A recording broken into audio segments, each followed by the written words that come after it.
Explore the vibrant arts and culture landscape of Michigan, a state with a thriving creative ecosystem that has birthed iconic movements like Motown and the Purple Rose Theater. Home to legendary musicians, writers, and artists, Michigan boasts a rich tapestry of cultural heritage known worldwide. Michigan Creates is a podcast series that will connect listeners with gifted artists and cultural institutions that are nurturing Michigan's vibrant creative landscape. This is Ara Topouzian, host of Michigan Creates. Now, if you're an aspiring writer, this might be the episode you'll want to listen to more than once. At least I hope you will. I get to talk to a best-selling novelist, Stephen Mack Jones. We're going to talk about his series of books based on a character named August Snow. And we're going to talk about his path to becoming a writer and his inspirations. And also he provides some advice. So tune in while I talk to Steve. Stephen Mack Jones, good friend, unbelievable artist. It is a pleasure to talk to you today. Thanks for doing this. I'm always happy to talk with you, Ara. It's wonderful. Well, I appreciate it. You and I have known each other for a long time. And we're going to talk about that. We've known each other, I think, over, wait a minute, it's going to be 20 years.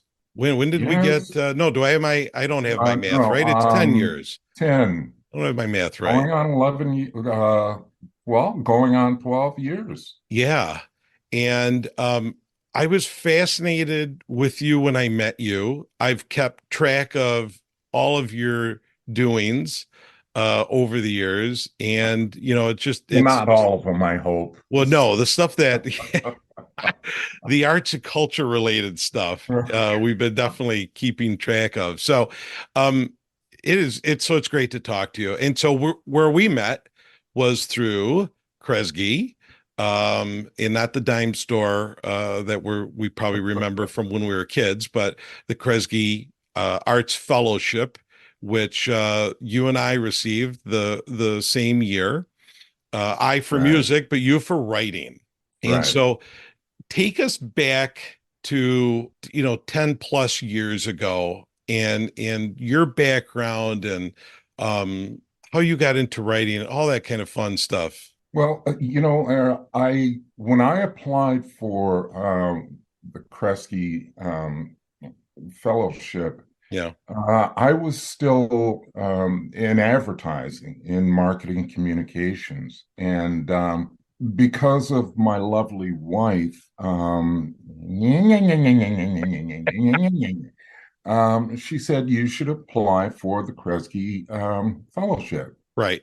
And she said that 1.5 million times, and I finally listened to her. So I did, but it was for playwriting at that time. That's right. Which was then a new category for Kresge. And I really didn't put much hope in it. And then I got the call and I was just overwhelmed because as you know, the Kresge Fellowship is it's prestigious, it's generous. Yeah. It's a game changer. It's really a game changer for an artist, right? It really is. Yeah. It really is. Yeah. And talk about that. Talk about that, Steve. Talk about how it was a game changer for you. This was the first time you had applied for the fellowship, right? Okay. Yes. So first time doing it, same as me. I had no hopes of getting it. And then just as enthusiastic and as surprised as you were, I was as well, for getting that similar phone call. But I've often said it's a game changer for artists in Detroit. How was it for you? Again, you were doing, you had your day job doing communications and advertising, somewhat related a little bit. And then, but your passion was playwriting, also poetry too, if I'm not mistaken. You started with all of that. Talk about the change then. Like, what did that do for, let's say, your playwriting at that point? Or did you change streams? It was just this wonderful feeling of being seen. Yeah. feeling like your art was being seen and in an especially meaningful way.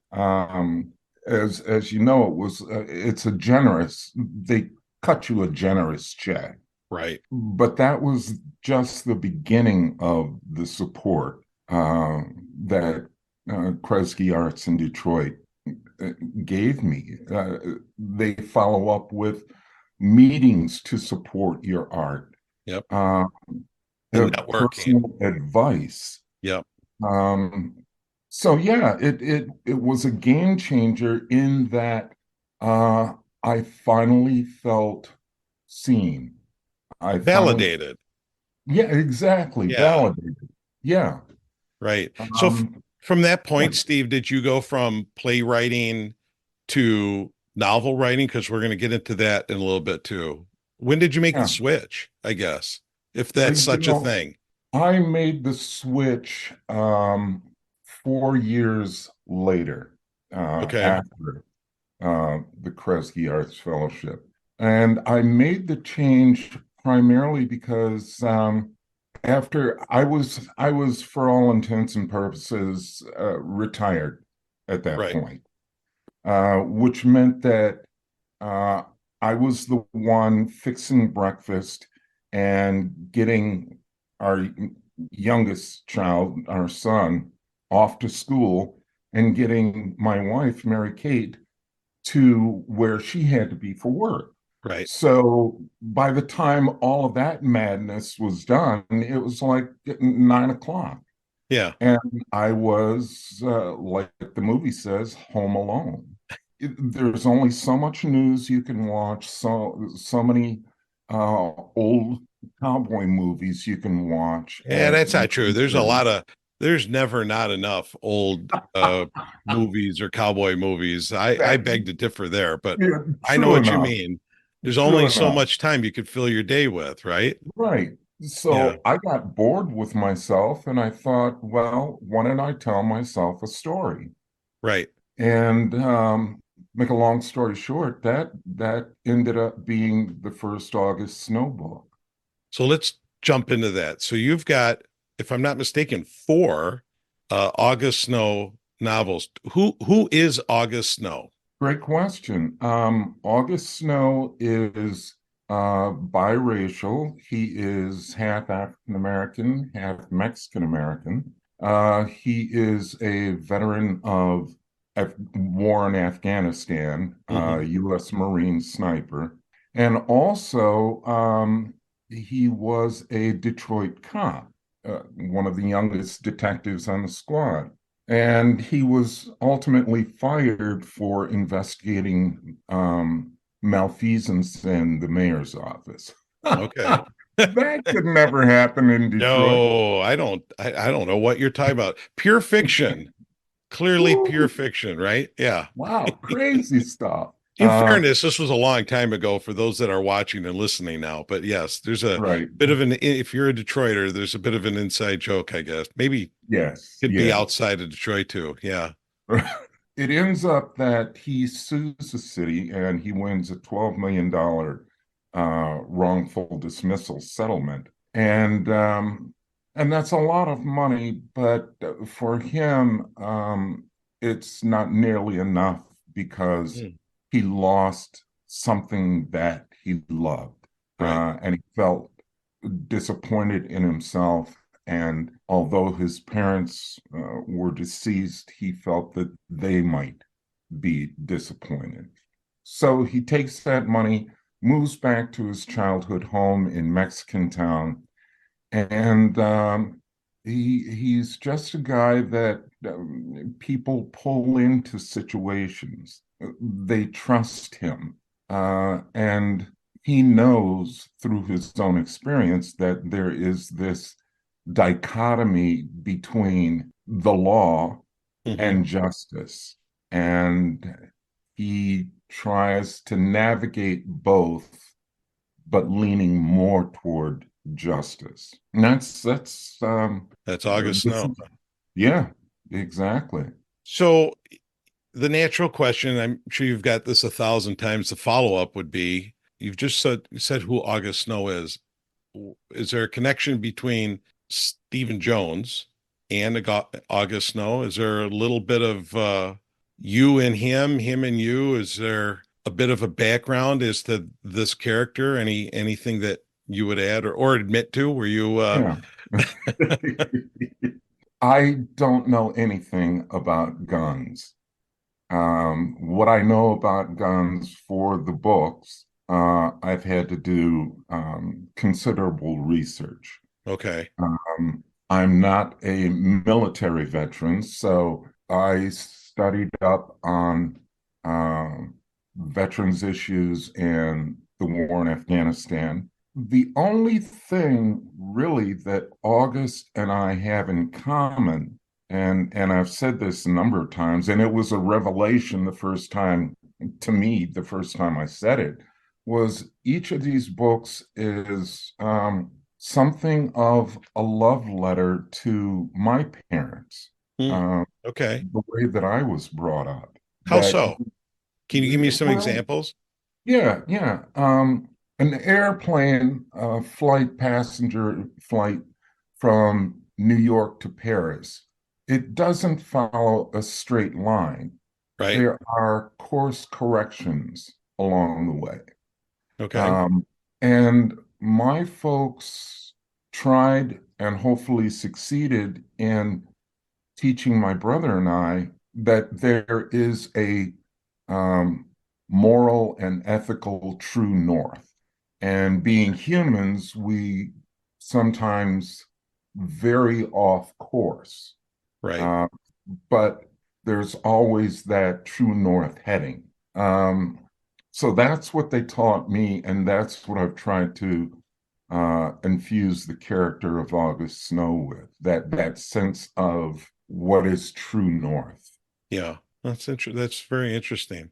So, how was the first book received? Wow.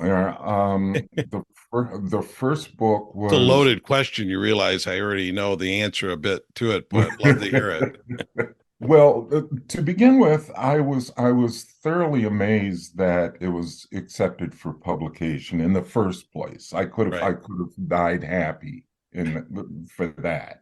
But how was it received? Let me put it this way. The first 4 months that the book was in circulation, after the first 4 months, I got a call from my publisher. Yep. And it was a weird call because it was like, "Hi, Steve, how are you?" I was like, fine. How are you? And you have to understand, you know, it's like getting a call from the island Manhattan. Right. Um, so I wondered why they were calling. And after all the niceties, and my editor said, "Oh, by the way, Steve, we were wondering how the second book is coming." Right. And I said, "Fine, you should have it in 5 months." "Oh, wonderful." So we hung up. I hadn't written word one of the I, second I book. figured that, but you gave a good answer, didn't you?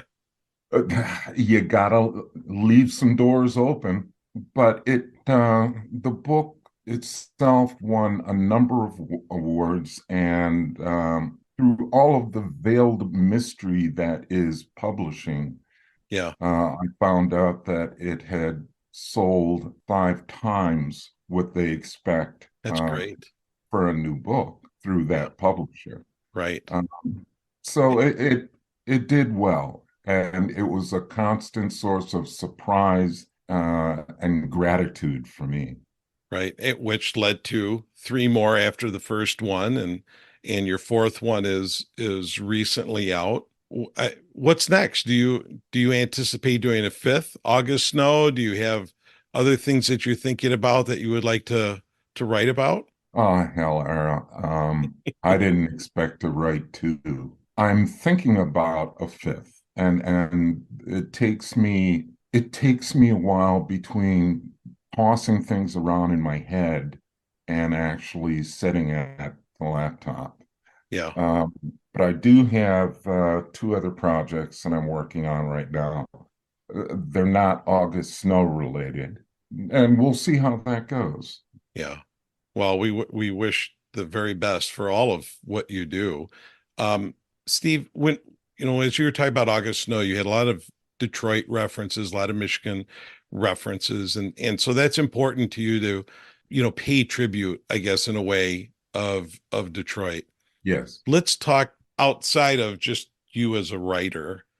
Let's talk about the importance. This podcast is about really featuring Michigan artists, all types, and even the organizations that support artists. But let's talk about the Michigan ecosystem for arts and culture. Yes. Are we Yes. are we a flyover state? It's a term, it's used throughout different industries where people then just don't pay attention to Michigan. But how Right. important is the arts in our home state of Michigan? It's very important, and I think other cities throughout the United States realize that. Right. Um, I was, I got an indication of that when I was in New York and accepted the award, the Hammett Prize for crime fiction writing. Wonderful setting, the Algonquin Hotel, the Algonquin Roundtable, lots of Yeah. history there. And another writer was there, and her agent was there. And just before the ceremony started, he leans over to me and he says, "What's in the water in Michigan?" I said, "What do you mean?" He said, "There's so many writers, so many artists." Yeah. Um, and it's true. I mean, Hemingway wrote some of his best work, his short stories in Michigan, northern Michigan. Right. Jim Harrison, Karen Dion, and not only writers but musicians, as I'm sure you well know. Michigan, people may tease about Michigan being a flyover state, but trust me, they know that there is something in the water here, that great art is born and raised here, and Yeah. it's supported here. Yeah. Um, I would agree. And there's yeah, such a multitude of organizations that are out there in the state, and hopefully I'll be able to interview a lot of them, in the coming programs. But yes, there's organizations. To your point, I agree. There's, the writers here. I'm always amazed when I see. I know this seems like we're like promoting Kresge, but I mean, it was such a game changers, we keep saying, for both of us. But it's amazing to see the newer artists that are coming out, the writers, the musicians. I mean, it's just there is an abundant amount. There's more artists than unfortunately funding for, right? To help everybody. Not everyone, I guess, is as fortunate as you and I, but that kind of goes back to initially when you were talking about you're doing communications and advertising. Writing was a passion.